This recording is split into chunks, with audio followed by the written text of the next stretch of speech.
औज़ुबिल्लाहि मिनश्शैतानिर्रजीम बिस्मिल्लाहिर्रहमानिर्रहीम। अब तीसरा सवाल भी कुछ ऐसा ही है।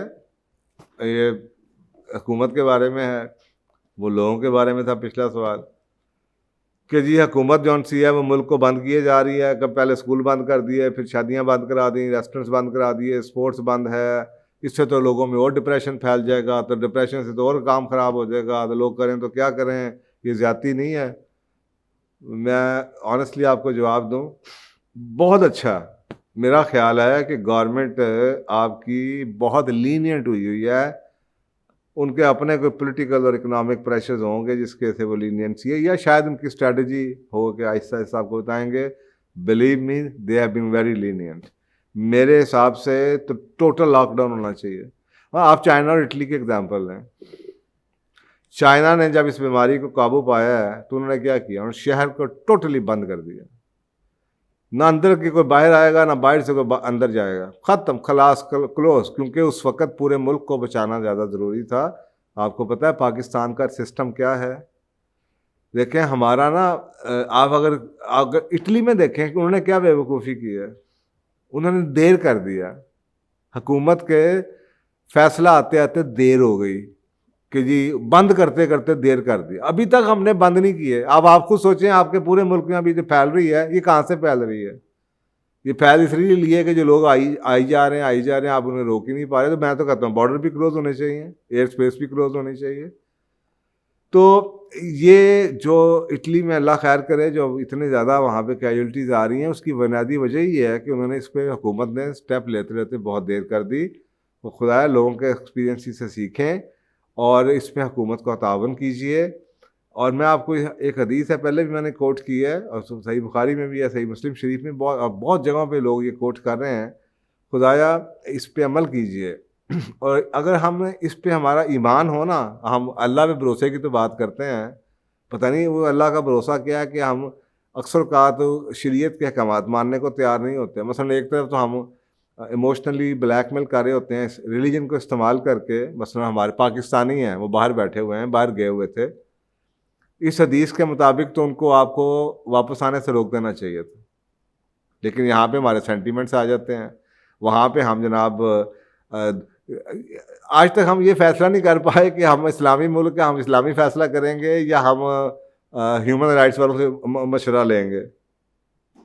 तो जनाब ह्यूमन राइट्स वाले तो सारे पीछे पड़ जाते हैं, होए जी फलानी के साथ जाती होगी, देखें वो पाकिस्तानी बेचारा बाहर गया था, उसको अभी आने नहीं दे रहे। जबकि हदीस ये कहती है कि अगर तुम्हें खबर मिले कि किसी शहर के अंदर कोई वबा फैल गई है तो उसके अंदर मत जाना। और अगर तुम ऐसी जगह पे हो जहाँ पे वबा फैल गई है तो इससे बाहर मत जाना।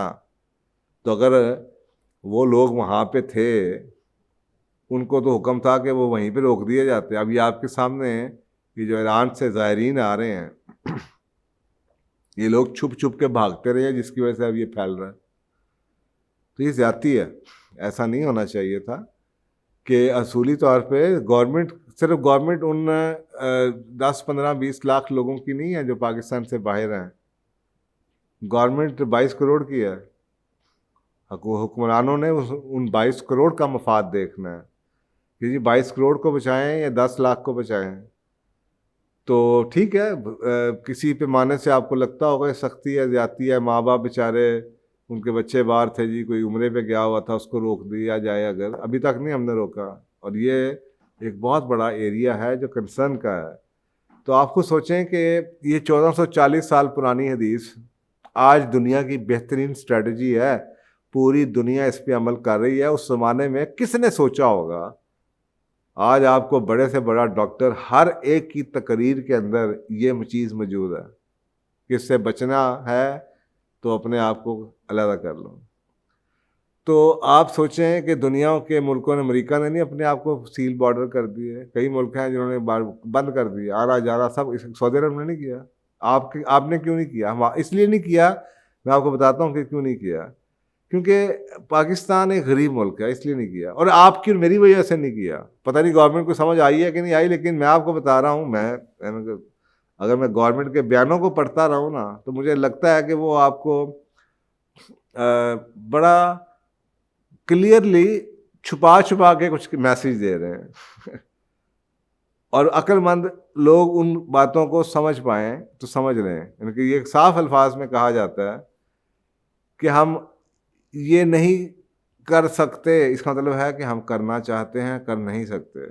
मसलन हम इकोनॉमिक शटडाउन नहीं कर सकते। क्यों नहीं कर सकते? गुर्बत है। हमारा मुल्क इस काबिल नहीं है कि हम सारे लोगों को घर में बिठा के तनख्वाहें दे सकें। आप खुद सोचें, जो तनख्वाहों वाले हैं, चले वो अगर अच्छे हैं, किसी इदारों में आए तो उनको तो शायद तनख्वाह मिल जाए, घर से काम कर लें। जो बेचारा डेली वेज पे काम कर रहा है, आपके घर में एक काम करने वाला आ रहा है और आप उसको घर में बिठा के कितने लोगों ने तनख्वाह देना चाहेंगे? तो ये मेरी और आपकी कमियाँ हैं। एक इस्लामी माशरे में ऐसा नहीं होना चाहिए। और मैं आपको बार बार ये बात बता रहा हूँ कि गवर्नमेंट आपके साथ बहुत लीनियंट है अपनी अपनी वजूहात की वजह से, उन बातों की वजह से जो मैं आपको बता रहा हूँ। हम इतने रिसोर्सफुल मुल्क नहीं हैं, हम एक गरीब मुल्क हैं और गवर्नमेंट ये काम नहीं कर सकती। आपको ये जिम्मेदारी लेनी पड़ेगी कि अगर आपके घर में कोई बंदा आ रहा है तो आप उसको कहें कि भाईजान मैं आपको तनख्वाह पूरी देता हूँ, आप प्लीज़ कल से मत आइएगा, आप अपने घर में अपने बच्चों के पास टाइम गुजारें। ये आपको करना पड़ेगा, गवर्नमेंट नहीं कर सकती। अगर खुदा ना खास्ता आप खुद सोचें, गुर्बत इतनी है, एक आदमी जिसकी घर ही सारा दिहाड़ी पे चलता है, वो उसका घर कौन चलाएगा? तो अव्वल तो हमारे पास फंड होने चाहिए थे, ज़कात फंड होने चाहिए। गवर्नमेंट उनको जनाब स्कॉलरशिप नहीं दे सकते, रिसोर्सेज ही नहीं है गवर्नमेंट के पास, तो क्या करे वो? तो आपको अगर अपने बच्चे प्यारे हैं, आपको अपनी फैमिली से प्यार है, तो आपको चाहिए कि अपने ड्राइवर को, अपने घर वालों को, अपने मुलाजमा को, अपने घर में जो माली आ रहा है काम करे, खुदाया ये पैसे ले लो अब, लेकिन आप प्लीज़ घर में बैठो जब तक ये हालात बेहतर नहीं होते, ताकि उसका घर भी चलता रहे। और आपके बच्चे नहीं तो बीमारी उसके थ्रू आपके घर में आ जाएगी, तो फिर आपकी पैसे शैसे, आपकी सारी चीज़ें, आपकी इमारत किस काम की है? तो ये टाइम है सदका खैरात करने का। ये टाइम है कि बड़ी बड़ी इदारों को, कंपनियों को अपने मुलाजमीन का ख्याल करना चाहिए। अपने आप को बचाने के लिए अल्लाह की तरफ से ये एक है कि आप दूसरों को बचाएं तो आप खुद बचेंगे। आप उन बेचारों को घरों में रोकें, वो बेचारे सड़कों पर फिरते रहेंगे, दिहाड़ियों की तलाश में आपके घरों में आते रहेंगे। आप खुद सोचें, एक बंदा आपके घर में काम के लिए आता है, वो बेचारा पता नहीं कितनी बसें बदल के, वैगनें बदल के, रिक्शों पे लिफ्टें लेके आता है, वो अपने घर से आ रहा है, 10 लोगों से आ रहा है, और जनाब वो बदलता हुआ आपके पास पहुंचता है, 50 लोगों से उसका इंटरेक्ट हुआ रास्ते के अंदर, जनाब पता नहीं चिंगची में, रिक्शे में, कहाँ से लटकता, वो बस में, वैगन में कैसे आया है। अब आप मुझे बताएं कि वो कितना वल्नरेबल है। वही बंदा आपके घर में आके खाना पका रहा है या आपकी ड्राइविंग कर रहा है, या तो खुदाया ऐसे मुलाजमीन जिनका बाहर आना जाना है, रोज़ आते हैं जाते हैं, सेफ यही रहेगा कि आप उनको रोकें। तो यही स्ट्रैटेजी है, यही स्ट्रैटेजी गवर्नमेंट को भी अपने पूरे मुल्क के लेवल पे करनी पड़ेगी कि जनाब मुल्क को, I will not be surprised कि अगर वो कहें कि जी आप फ़्लाइट्स बंद कर दें। आहिस्ता आहिस्ता हो रही है। आज की शायद खबर थी कि जी लाहौर से कराची की तमाम जो उनकी ट्रांसपोर्ट है वो बंद कर दी गई है। तो इसी तरीके से ट्रेन चल रही हैं। ठीक है, लोगों ने अपने घरों में जाना है, लेकिन आप सोचें एक आदमी कराची में काम करता है, कराची में लॉकडाउन हो रहा है, और उसको ये बार बार बताया जा रहा है कि ये छुट्टियां नहीं हैं, ये गलतियां लोगों ने की हैं।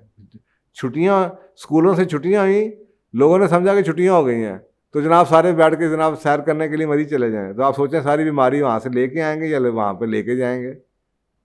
तो ये ज़्यादती है ना। ये तो फिर आधी बात वाली बात हुई कि यार आप आधा वो नीम हकीम खतरा जान, आधी बात पे अमल करेंगे तो सत्यानाश ही फिरेगा अगर आप पूरी नहीं कर सकते तो वो छुट्टियां नहीं थी उस टाइम पे। आप लोगों को एहसास करना चाहिए था। अब जो लोग कराची में काम कर रहे हैं, अब पेशावर से गए हुए हैं, बलूचिस्तान से गए हुए हैं, हर शहर से वहाँ पे लोग काम करते हैं, वहाँ पे काम ख़त्म हुआ है, अब वो वापस जा रहे हैं। अब एक थ्योरी ये है कि जी वो अपने घरों में वापस जा रहे हैं, उनको जाने दिया जाए। इंसानी जज्बा तो यही कहता है यार उनको अपने बीवी बच्चों के पास जाने दो। लेकिन दीन क्या कह रहा है? कराची में वबा फैली हुई है, दीन ये कह रहा है कि तुम इधर ही रहो, क्योंकि अगर तुम अपने बच्चों से, तुम्हें क्या प्यार है कि तुम उनको अपनी बीमारी उनके पास लेके जा रहे हो, और इसी तरीके से बीमारी फैल रही है। वो उधर से आ रहा है, वो उधर से जा रहा है, इधर से जा रहा है। तो खुदाया आज नहीं है कल नहीं, अल्लाह बचा के रखे आपको। ये बातें मेरा ख्याल है, वो कहते हैं ना, बुरे वक्त के अंदर बड़ा कुछ सोचा जाता है, और सोचने के बड़े बड़े बोल्ड किस्म के स्टेप्स लिए जाते हैं। कई चीज़ें ऐसी हैं जो कि अच्छे वक्तों में शायद होती नहीं, बुरे वक्त में ही होती हैं। तो ये टाइम है एज अ नेशन और एज अ गवर्नमेंट कि हम अपनी प्रायोरिटीज़ को सेट करें कि हम इस्लामी मुल्क हैं या नहीं है, हमने किसकी बात को सुनना है। तो अगर इस्लामी मुल्क है तो इस्लामी मुल्क है। अगर सऊदी अरब कह सकता है 72 घंटे के अंदर जिसने आना है आ जाए, उसके बाद हम बंद करने लगे तो आप भी कह सकते हैं। तो ये चीज़ें मैं कह नहीं रहा कि ये होना चाहिए, लेकिन मैं कह रहा हूँ अगर ये हो जाए, गवर्नमेंट कर दे। मैं पढ़ रहा हूँ, मुझे लग रहा है कि गवर्नमेंट करना चाह रही है लेकिन हो नहीं पा रहा, कर नहीं पा रहे। अपोजिशन होगी, लोगों का सड़क तूफान है, आपको पता है लोग जज्बाती हो जाते हैं, अवॉइड कर रही है। इकोनॉमिक इश्यूज हैं, बेचारे घरों में क्या करेंगे, खाएंगे कहाँ से, पिएंगे। तो गवर्नमेंट लॉक करना चाहती होगी लेकिन पॉलिटिकल प्रेशर्स की वजह से या इकोनॉमिक रीजंस की वजह से शायद नहीं कर पा रही। तो अगर वो कर रहे हैं तो खुदाया आप उस चीज़ को अंडरस्टैंड कीजिए, उनको इस बारे में सपोर्ट कीजिए। सो जो लोग प्रिविलेज्ड हैं, मेरे जैसे आप जैसे लोग जो अफोर्ड कर सकते हैं, I think this is the time. ज़कात, खैरात, सदकात जो आपके पास हैं उन लोगों को दीजिए जो आपकी लेबर है, और अपना सोशल रिस्पॉन्सिबिलिटी का जिम्मेदारी उठाइए। अपने उन चीज़ों को जिम्मेदारी से, अपनी जिम्मेदारी है, ये आपकी जिम्मेदारी है। अगर आपको अपने बच्चों से प्यार है तो ये भी आपकी जिम्मेदारी है कि अगर आपके घर में एक मुलाजमा आती है तो वो ना आए। अगर रहती है तो ठीक, अच्छी बात है, रहती है तो फिर तो चले आपके घर का मेंबर है वो। लेकिन अगर वो रोज़ आ रही है तो वो रोज़ खतरात भी लेके आ रही है। तो जो लोग आपके घर में रहते हैं उनके लिए वही हदीस आपको बता रही है कि अगर बाहर वबा फैली है तो फिर अपने आप को यहीं पर रहने दो। अगर आपके अंदर भी फैली है तो आप इधर ही रहने दें। तो वो तो आपके घर के बंदे हो गए, चाहे आपके घर के रहते हैं। लेकिन जो बाहर से आपको आ रहे हैं, जो आ रहे हैं और जो जा रहे हैं, उनके लिए आपको उनको रोकना पड़ेगा, जैसे दफ्तरों वालों ने रोका है कि जी सिर्फ गवर्नमेंट के दफ्तरों में भी कहा जी जो ज़रूरी लोग हैं सिर्फ वही आएंगे, नहीं आएंगे बाकी लोग जो है घरों से जो काम कर सकते हैं घरों से काम करें। तो ये आपको सोचना पड़ेगा। गवर्नमेंट ने ये काम अकेला नहीं कर सकती जब तक आप उनको सपोर्ट ना करें। उनकी अपनी लिमिटेशंस होती हैं। तो जो बिजनेसेस हैं, जो लोग हैं, वो आई थिंक ये एक एज अ नेशन इकट्ठे होने का वक्त है कि उसमें आप खड़े हो सकते हैं। और जब गवर्नमेंट कोई चीज़ बंद करती है तो इतना शोर मच जाता है कि जी ये बंद करा दिया, और उधर मार्केट्स कहीं बंद हो रही थी, उधर लोगों ने शोर मचाना शुरू कर दिया। यार ठीक है, तुम्हारा कोई बात नहीं यार, साल में एक महीना कम बिजनेस कर लो, शुक्र करो कि तुम्हारी दुकानें खुली हैं। गवर्नमेंट तो सिर्फ ये कहे भाई जल्दी बंद कर दो, लेकिन लोगों को इस चीज़ का एहसास ही नहीं है। तो मेरा ख्याल है बाकी कंपनियों को भी एहसास होना चाहिए। गवर्नमेंट ये चीज़ें मेरी और आपके इश्यूज हैं, इन्हें हमें सॉल्व करना चाहिए कि हम इस पे एतराज़ ना करें। गवर्नमेंट को उन चीज़ों में जाना चाहिए कि लोगों को आपने घरों में बंद कर दिया, अब कोशिश ये करें कि लोगों की ज़िंदगी आसान हो। मसलन बिजली के बिल के लिए मुझे बाहर ना जाना पड़े, मुझे आप रियायत दे दें कि जी 2 महीने के बाद दे दूं बिल, या महीने के बाद बिल दे दूं, या अगर मेरा टेलीफोन ना कटे, या मेरी बिजली ना कटे, गैस ना कटे। गवर्नमेंट को वो काम करने चाहिए जो गवर्नमेंट की जिम्मेदारी है। लेकिन गवर्नमेंट उस चीज़ पे तो बाद में आएगी ना। मैं आपको बता रहा हूँ उसका कॉन्सिक्वेंस क्या। शायद यही वजह है कि गवर्नमेंट वो कर नहीं सकती, क्योंकि उनको पता है इसके बाद क्या होगा। अगर मुझे आप घर बिठा देंगे तो अब वो गवर्नमेंट कहेगा अच्छा यार फिर बिल कौन से आएंगे, पैसे कहाँ से आएंगे, गवर्नमेंट कैसे चलेगी, खर्चा कहाँ से होगा, फिर वही सोचना शुरू कर देंगे। तो मेरा ख्याल है कि एट ऑल लेवल्स ये होना चाहिए कि अगर आपने मुल्क को लॉकडाउन किया है तो आप ये कहें कि अच्छा जनाब आपको सब लोगों को महीने की छूट दे दी गई है, आपके बिल लेट भी हो जाएं तो आपका फ़ोन नहीं कटेगा, आपकी बिजली नहीं कटेगी, आपकी गैस नहीं कटेगी, आपके कोई टैक्स की पेमेंट ड्यू है, आप बस घरों में बैठें, आप अपने घरों में बैठें। गवर्नमेंट जौन सी एक इस्लामिक स्टेट किया है उसका काम है कि अपने लोगों के लिए ज़िंदगी को आसान बनाए। तो खुदाया हुकूमत को सपोर्ट कीजिए, बजाय इसके कि आप हुकूमत को ये कहेंगे जनाब इन्होंने ये क्यों बंद किया, तो उन्होंने वो बंद किया। मैंने आपसे कहा कि ऑनेस्टली मुझे लगता है कि गवर्नमेंट आपकी बहुत लीनियंट आपके तरीके से पेश आ रही है। कई मुल्कों ने इससे बहुत ज़्यादा सख्त इकदाम उठाए हैं, वहाँ पे लोग नहीं बोलते। पाकिस्तानी लोग यहाँ पे बदतमीज़ी की हालत तक अपने हकूक़ के लिए तो खड़े हो जाते हैं, अपनी जिम्मेदारी पूरी करने के लिए कोई तैयार नहीं होता। हकूक़ है जी, हमारी मर्जी जी, हमारी दुकान आप जब मर्जी, ये तो आपका हक है, लेकिन जिम्मेदारी भी तो है। जिम्मेदारी भी तो है भाई, इतने तुम्हारे पास इतने सालों से बंदे काम करते हैं, अब तुम्हें यह है कि अच्छा मैं रोज़ का जनाब 50,000 रुपया, लाख रुपया कमा के जाऊँ तो फिर ही मैं इनकी तनख्वाह दूंगा। और खुदाया कोई नहीं, 80,000 कमा लोगे, 2 घंटे पहले दुकान बंद कर दोगे तो या 70। और अल्लाह की तरफ से वो भी कमी नहीं आती, अल्लाह की तरफ से वो कमी नहीं आती।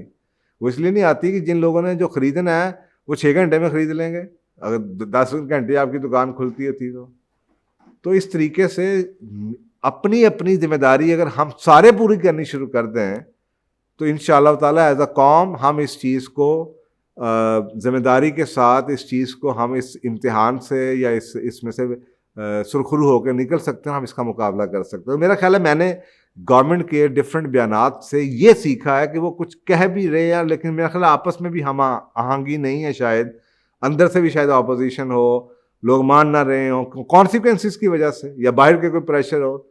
लेकिन मेरे ख्याल में ये होना चाहिए और सोच समझ के होना चाहिए कि जी लोगों को किस तरीके से रिलीफ चाहिए और लोगों को उसकी अताअत करनी चाहिए, गवर्नमेंट के अहकामात को मानना चाहिए।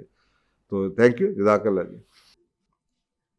अस्सलाम वालेकुम दोस्तों, पूछो और जानो कि ये सेशंस आपकी पुरजोर गुजारिशों पे शुरू किया गया था। हमारी आपसे ये गुजारिश रहेगी कि इन वीडियोस को ज़्यादा से ज़्यादा आगे तक पहुंचाएं और सदका जारिया में शरीक हों। क्या पता आपकी शेयर करने से कितने घर उनके हालात बदल सकते हैं और आप सदका जारिया का हिस्सा बन सकते हैं। जज़ाकल्लाह खैर। जज़ाकल्लाह आप सारों का, न्यू सब्सक्राइबर्स हैं, जो ओल्ड सब्सक्राइबर्स हैं, जो लोग सवाल भेज रहे हैं ढेर सारे फ़ाइज़ हसन सयाल साहब के चैनल पे। इस ऑफ़र की दीगर मालूमात के लिए आप हमें कांटेक्ट कर सकते हैं 0333483748 पर। ये ऑफर्स आप लोग जीत सकते हैं अगर आप लोग 3 महीनों के अंदर 100 सब्सक्राइबर्स पर फ़ाइज़ हसन सयाल साहब की एक किताब जो कि उनके अपने हाथों से साइन की गई हुई होगी वो आपको मिल सकती है। 300 सब्सक्राइबर्स के ऊपर आपको 50% डिस्काउंट का वाउचर फ़ाइज़ हसन सयाल साहब के सेमिनार का मिल सकता है। आपको 1000 सब्सक्राइबर्स के ऊपर फ्री पास मिल सकता है फ़ाइज़ हसन सयाल साहब के सेमिनार में। 3000 सब्सक्राइबर्स के ऊपर आप फ़ाइज़ हसन सयाल साहब को एक 1-on-1 कोचिंग सेशन में मिल सकते हैं जिसकी ड्यूरेशन 1 आवर होती है एज़ पर स्टैंडर्ड पॉलिसी।